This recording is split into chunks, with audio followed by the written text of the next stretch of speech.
กำพันอุทิศบุญกุศลเฮ้ยามเพิ่นลมหายตายจางเนาะโทษเด้อพระอาจารย์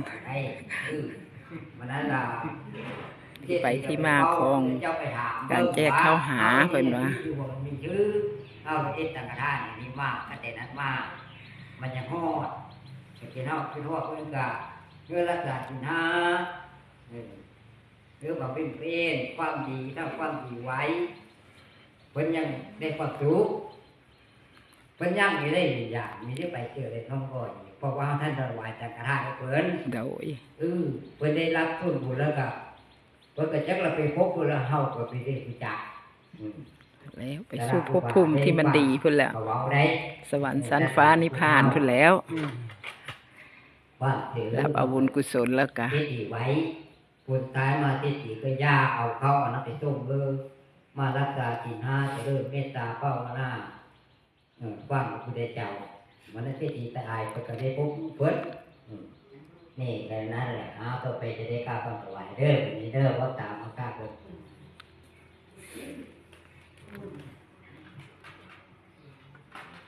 จะไว้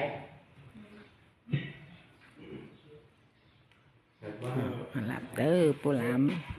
นายสนอุปันโลลานเอ็ดปุ่นเอ็ดกุศลเอ็ดเก็บถูกกระเดียวแล้วหลับเอาอยู่แนวกินไปสู่สวรรค์นิพพานคุณเด้อนะโมตัสสะภะคะวะโตนะโมตัสสะภะคะวะโตอะระหะโตสัมมาสัมพุทธัสสะนะโมตัสสะภะคะวะโตนะโมตัสสะภะคะวะโตอะระหะโตสัมมาสัมพุทธัสสะอะระหะโตสัมมาสัมพุทธัสสะนะโมตัสสะภะคะวะโตนะโมตัสสะภะคะวะโต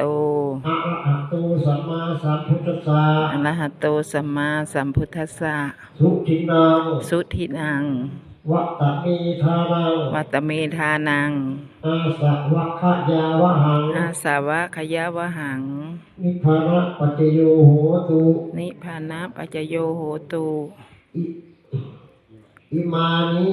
มานิมัตตกะพัตตานิมัตตกะพัตตานิสัพปริวารานิสัพปริวารานิศีลวันตัสสะศีลวันตัสสะโอโนสยามะโอโนสยามะสาธุโนพันเตสาธุโนพันเตศีลวันโตศีลวันโตอิมานิมัตตกะพัตตานิมัตตกะพัตตานิสัพปริวารานิสัพปริวารานิปฏิคันหาตุปฏิคันหาตุอัมหากันจีวะอัมหากันเจวะมาตาปิตุมาตาปิตุอาทินันจาอาทินันจายาตะกานังยาตะกานังกาละตะกานังยาละตะกานังทีฆะละตังทีฆาละตังหิตายะสุขายะหิตายะสุขายะข้าแต่ผู้ทรงศีลผู้เจริญข้าแต่ผู้ทรงศีลผู้เจริญข้าพระเจ้าทั้งหลายข้าพระเจ้าทั้งหลายขอน้อมถวายขอน้อมถวายซึ่งมัตตกะภัตตาหารซึ่งมัตตกะภัตตาหารพบกับทั้งบริวารเหล่านี้ครับทั้งบริวารทั้งหลายเหล่านี้แต่ผู้ทรงศีลแต่ผู้ทรงศีลขอแต่ผู้ทรงศีลจงรับขอแต่ผู้ทรงศีลจงรับมัตตกะภัตตาหารมัตตกะภัตตาหารพบกับทั้งบริวารเหล่านี้กับบริวารเหล่านี้ข้าพระเจ้าทั้งหลายข้าพระเจ้าทั้งหลายคุณบุตรคุณธิดาคุณบุตรคุณธิดาลูกหลานญาติพี่น้องขออุทิศส่วนบุญกุศลนี้ขออุทิศส่วนบุญกุศลนี้ให้แด่คุณพ่อสนออุปันและเจ้ากรรมนายเวรที่ล่วงลับดับขัน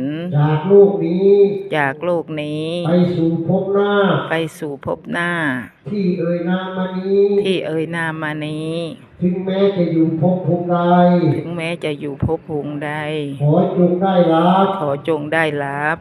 ที่ข้าพเจ้าทั้งหล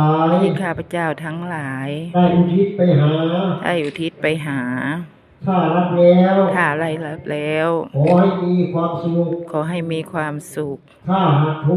าหากทุกข์ขอให้พ้นจากทุกข์ ถ้าสุขแล้ว ถ้าสุขแล้ว ขอให้สุขยิ่งขึ้นไป ขอให้สุขยิ่งขึ้นไป เพื่อประโยชน์และความสุข เพื่อประโยชน์และความสุข แก่ข้าพเจ้าทั้งหลาย แต่ข้าพเจ้าทั้งหลาย ญาติทั้งหลาย ญาติทั้งหลาย มีบิดามารดาเป็นต้น มีบิดามารดาเป็นต้น และผู้ที่ล่วงลับไปแล้วด้วย ที่ลงรับไปแล้วด้วย สิ้นกาลนานเทิน สิ่งกาลนานเทิน